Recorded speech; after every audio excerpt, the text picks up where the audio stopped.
Iran inasema kuwa imerusha kombora aina ya Fatah 1 hypersonic huko Tel Aviv.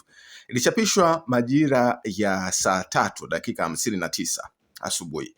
Jeshi la Walinzi la Mapinduzi ya Kiislamu IRGC linasema kuwa limerusha kombora la Fatah 1 hypersonic huko Israel usiku wa kuamkia leo, wakati wa shambulizi la Iran na tarehe 1 Oktoba 2024 nchini Israel.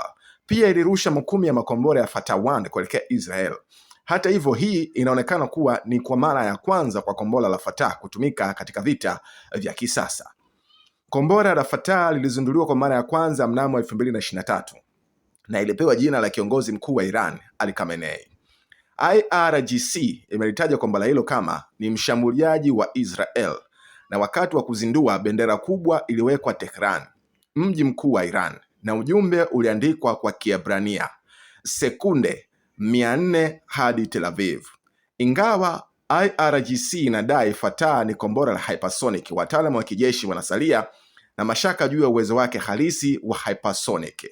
Television ya Press TV inaomilikiwa na serikali pia iliripoti kurusha makombora hayo, na vituo vyote viwili vikihusisha madai hayo ya Jeshi la Walinzi wa Mapinduzi ya Kiislamu IRGC.